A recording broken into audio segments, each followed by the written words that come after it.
Welcome back to Success is Weird and Messy. I'm your host, Kathleen Gabriel. Each week, I talk with entrepreneurs about their stories, the ups, the downs, how they turn their biggest challenges into stepping stones for growth. Today, I am joined by Karin Volo, an AI consultant, culture expert, author, and public speaker. Karin, it's so good to have you here. Welcome. Thank you for inviting me, Kathleen. I'm very happy to be here with you. Oh, of course. And, just to kick us off so everyone knows what you do, please tell us all about your business.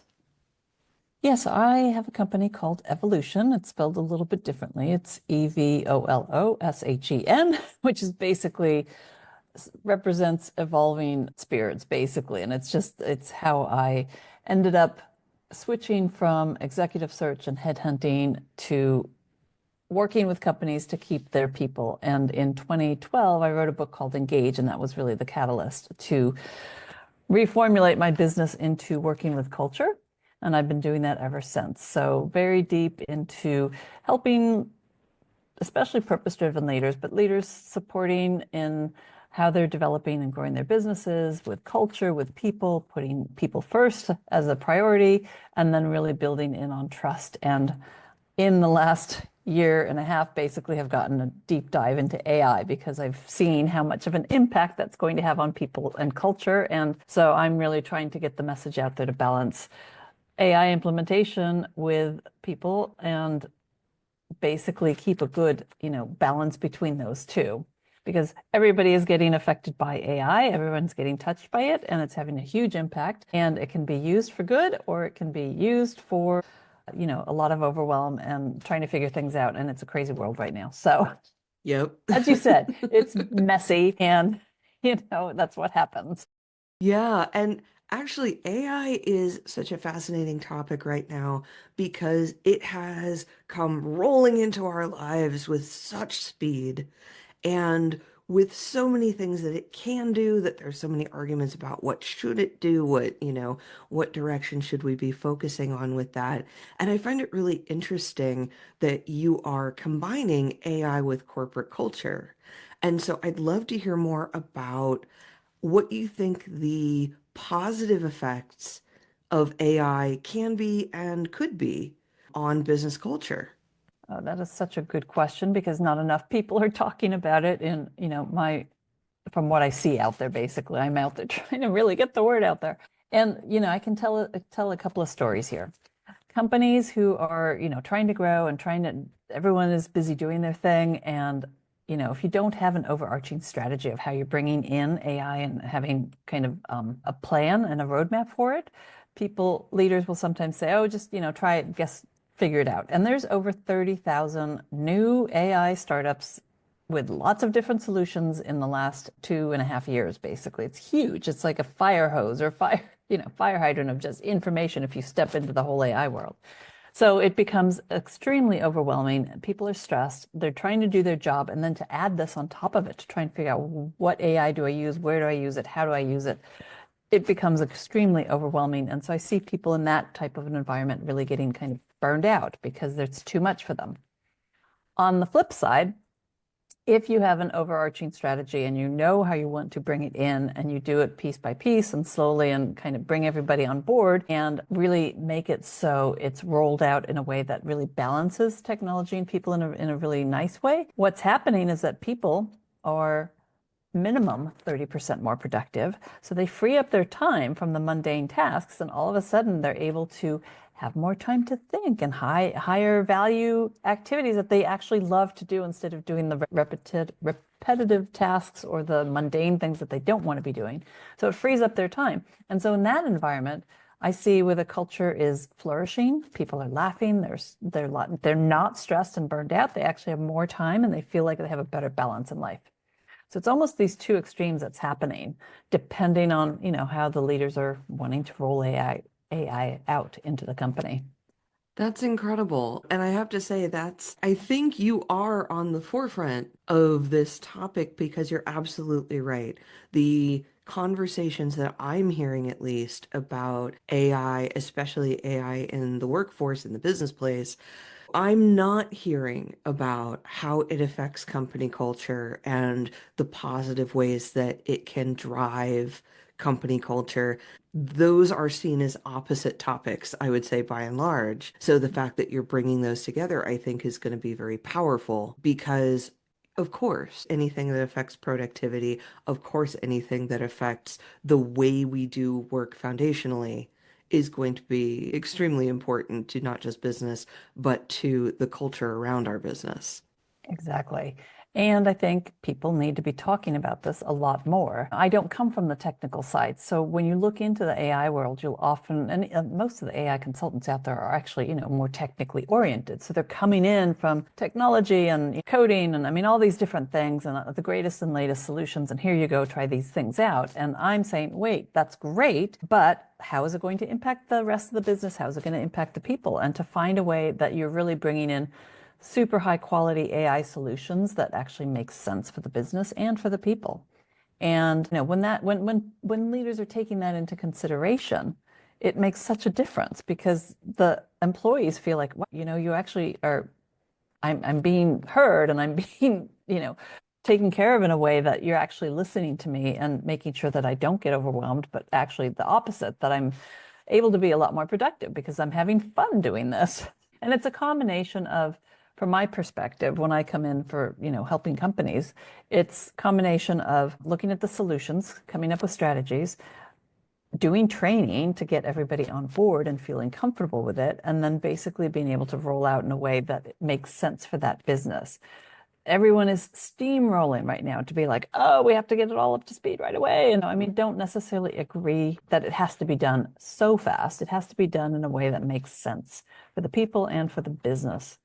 Yeah, and that's absolutely the one size fits all model does not work. Like No. for any business strategy, but if you're looking at this, like we say, absolutely steamrolling technology, saying, "Oh, well, here's an AI product and everyone should use it and they all use it the same way." I mean, that literally doesn't make any sense. Well, we are in a huge paradigm shift. I mean, fundamentally, the way that we work is going to look incredibly different within 5 years, even 3 years. How it's going to look, I don't know. I don't have all the answers to all of this, but I just know it's changing. And I want to make sure that we do it in a way that makes sense and that we are doing it in a thoughtful way and not just coming out with, this latest greatest because we can, but is it good for the planet? Is it good for the people? Is it good for the business? I often talk about a quadruple bottom line, which is taking into consideration people, planet, profits, and purpose, and making sure that the purpose is included. So looking for leaders who are purpose driven and want to use business as a force of good, combined with using AI for good, that's like a winning formula right there. No, it's interesting. You were saying that AI could be used to free people's time up as employees. Isn't there the possibility that AI will be another tool to overwork employees? And how do you guide people away from that? That's exactly what I was kind of describing in the two scenarios. If you give kind of the free rein and have people trying to figure it out themselves, you will have people who are early adapters that they think it's fun. They are training themselves, they're figuring it out, and they're having a lot of fun. But you've got a lot of resistance inside of companies for people who maybe feel threatened or maybe feel their job is going to disappear. There's so many underlining things, and you can actually feel the resistance inside of a company when people are against it. They might not say it. And now we're at a point where people are almost too embarrassed to admit they haven't started or they're very, they don't understand it. They're not using it in the best way possible. And everybody's at a different stage. So that's one of the things is to get everybody on board and making sure that you're bringing it in a way that makes sense for the people and for the company as well. No, absolutely. And I will say, every new technology, every new invention, every time-saving device that has ever been created in the history of humanity has come with that kind of pushback, that kind of, oh, our jobs might be taken away. I'll Mhm. be automated out of this, all of these things. And there are so many examples of, well, yes, it's because things will change. That doesn't mean that there won't be a need for human work And, part of the need for human work is human engagement, and the other part is, of course, just earning money and staying alive and hopefully thriving and all of those things. In my opinion, on that front, AI doesn't seem any more of a threat than any other thing. So there are two really big trends that I see for 2025. One is the agents that are coming, and that's basically a team of AI that's working together in a business function. And by the end of the year, we'll see how that pans out. Everyone is talking about that in the AI world right now. But the other thing is upskilling and reskilling. So people need to get themselves up to speed on, what AI works well for them, what they like to work with, what they like to use. And we're getting to the point where, either companies invest in their people and are doing this and having everybody on board, or, you have to kind of if your company isn't doing that, you have to kind of take control for yourself and get yourself upskilled. I'll tell you a story here. I think it was last February in 2024.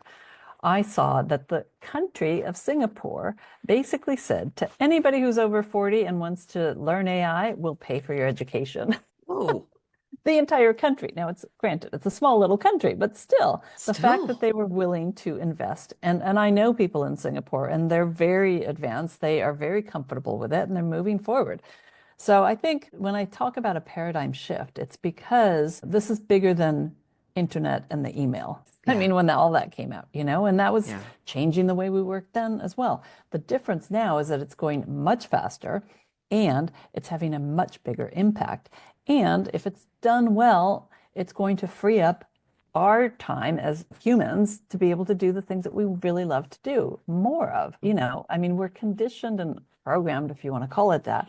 We have to work 40 hours a week and we have to go do this and we have to do that, and it's just like maybe that will be the opportunity we have to free ourselves up. And if that happens, then we come back to the purpose question. Like, why are we here? What's the meaning of life? What do we need to do? So it kind of it comes a bit full circle. Yeah. So you have in your business, it is fascinating to see someone who started off, you mentioned you were a recruiter, so you were finding employees for companies. And now you are basically culture and organizational development based around, bleeding edge technologies. And that's a very different function, a very different business model. How did you get from A to B? Or maybe Oh boy. from A to Q, if that was the route. It was a very messy route. Yeah. Wow. Okay. So I'll give you the very short version of it because basically it's been life crisis that has been the catalyst for me. Okay. So, I'm half American, half Swedish. I moved to Sweden. When I moved here, I found out my first husband had lied about everything. He'd been convicted of fraud, and I had two little girls. And so I was like, wow, okay, I have children by man I don't know. Oh, Rebuilt my life, started an executive search firm here, was ready to expand it out, top of the world in 2006, and then was working with a business mentor in the US, went there. And after a fabulous week where everything was just falling into place, I was getting ready to get on the plane and come home. And I felt a tap on my shoulder. And I turned around and there were two US Marshals. And they said, "We have a warrant for your arrest." And they proceeded to arrest me and take me into a high security jail where I ended up sitting for almost 4 years fighting an extradition case because my first husband had used my name on his documents in Mexico, of all places. So they were trying to extradite me. It's a messy story. I've written a memoir about it. It's called 1,352 Days because that's how long I sat in a high security jail. In the end, my charges were dropped. I was completely exonerated. I came home and I was like, I can't go back to headhunting. What am I supposed to do with my life now? So I just did a lot of deep inner work and figured out my purpose of bringing joy.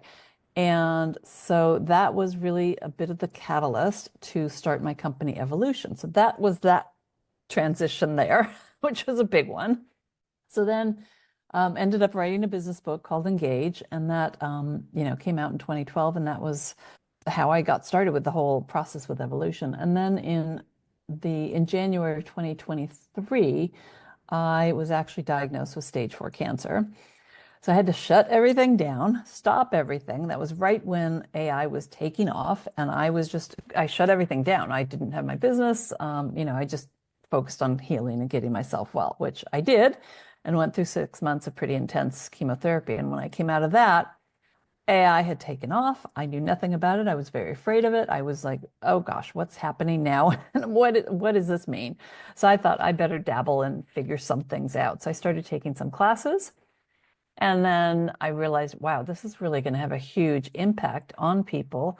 And so I ended up just diving in head first and just realized, it needs people who have a good balance in knowing how it's going to impact people because I've been teaching people and empowering people through coaching and through trainings. And I do a lot with neuroscience and trust building and, engagement and all of those things. So to wrap up this crazy, messy story of getting to where I got, yeah, so now I'm in the process of why I'm working with AI as well and adding that to kind of the core work that I've been doing for over a decade around culture.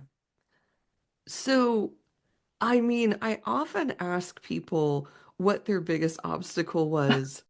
I just told you mine too. Yeah, I was gonna say, this is so thoroughly an example of you keep moving from strength to strength after finding these extraordinary obstacles, things that absolutely can stop people in their tracks, that do stop you in your tracks for the period of time that you don't have another option.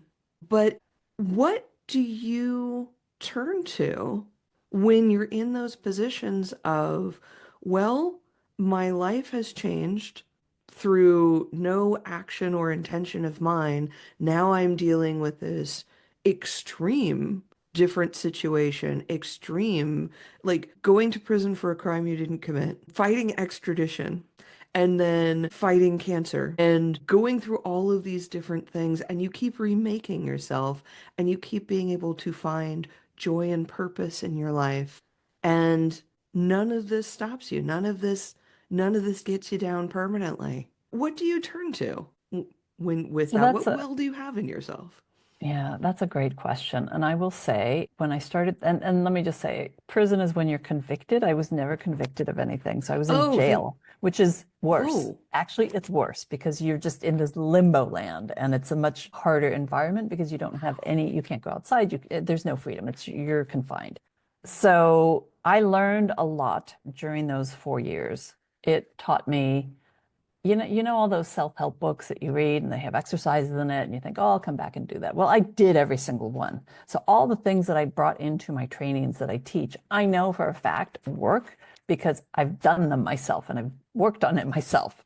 And so when the cancer came, for me, it was like, wow, okay, I have all the tools I need. I can get through this. And for me, it was a 6 month thing. And I'm like, well, I've been through worse. I've been through 4 years of utter hell, so I can do this.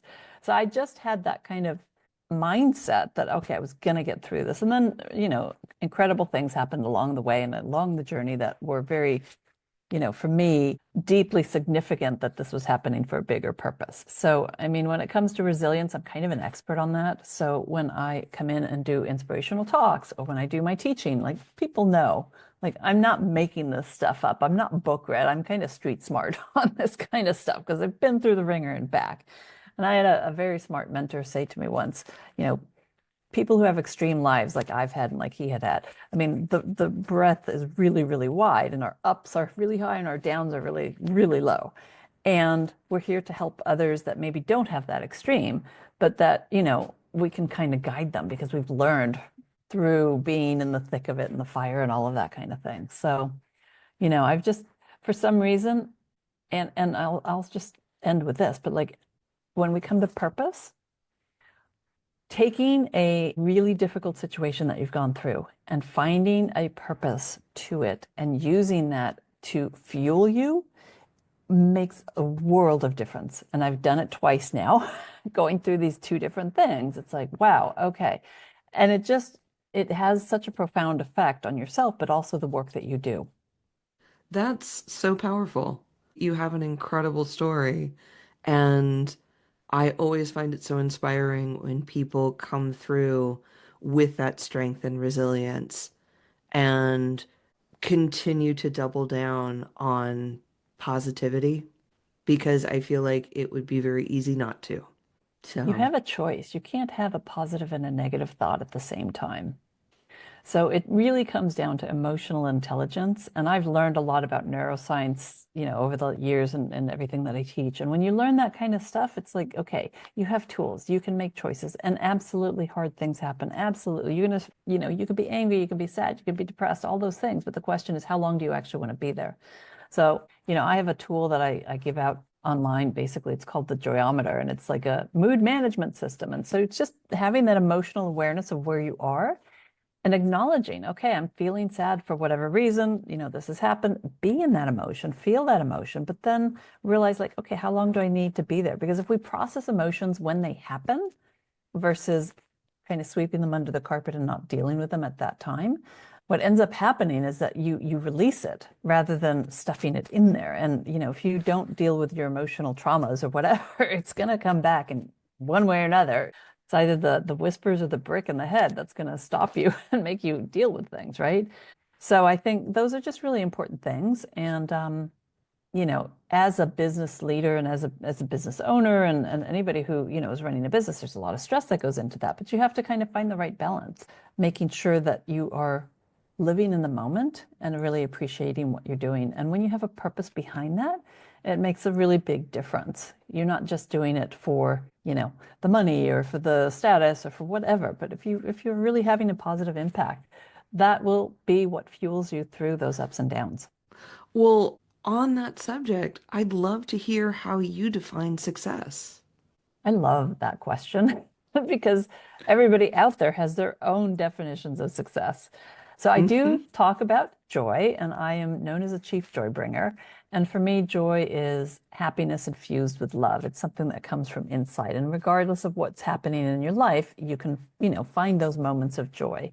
And so for me, success is really about weaving those moments of joy every day, which eventually end up being a pretty decent week, which eventually end up being a pretty decent month, which eventually end up being a pretty decent year, even though there was difficult things that happened. And so Hmm. when you look through that and really, and one of the tools that I use for this is gratitude.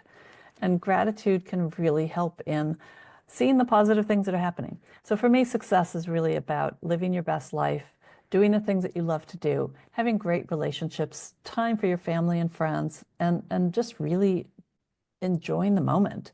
And the rest of the stuff can come along with it. You can take great trips, or you can make good money, or you can do whatever you want, But I mean, it's just really about prioritizing what's most important to you, what makes you feel the most alive and gives you the most energy, and then weave your days with those things as much as possible. I love that so much. That's a beautiful definition of success. A little So long-winded, but yeah, no, no, no. That's what we're here for. That is that is the whole point, to express yeah. things fully. Yeah. And So, everyone, we have to value and appreciate everybody. And I'll just say one other thing, because there is so much judgment in the world. And judgment is one of those negative emotions that's just going to drain your energy and bring you down. And I really want to emphasize we need to be curious about each other. Like, what makes you happy? What makes you feel successful? What brings you joy? Why do you think that way? And even if you disagree with someone, be like, okay, well, I see your point of view. It doesn't mean you have to agree with it, but curiosity, I think, is a really powerful way of elevating yourself out of the judgment, because the judgment is just going to drag you down. yeah. No, that's true every time. Well, Karen, it's been such a pleasure. Thank you again for joining me today. Where can everyone find you online? Yeah. My name is Karin Volo, so you can go to karinvolo.com, KARINVOLO.com. And if you do /gifts, you can actually get access to my Jorometer, which is a tool that I give out for free. You get access to reports that I have on my business site, which is evolution.com. It'll tell you a little story about how the Jorometer came to be, which involves my children. So anyway, it's just fun. But it's Fantastic. a great place to get on my list and be, kind of in my universe. And then I'm very active on LinkedIn too, if anybody wants to reach out there too. Okay, fantastic. Well, we're going to have all of your links in the show notes. So, everyone, thank you for listening. And you can find Success is Weird and Messy wherever you get your podcasts. And it helps us so much if you follow, rate, and review. And if you like the show, tell a friend. We'll see you next week.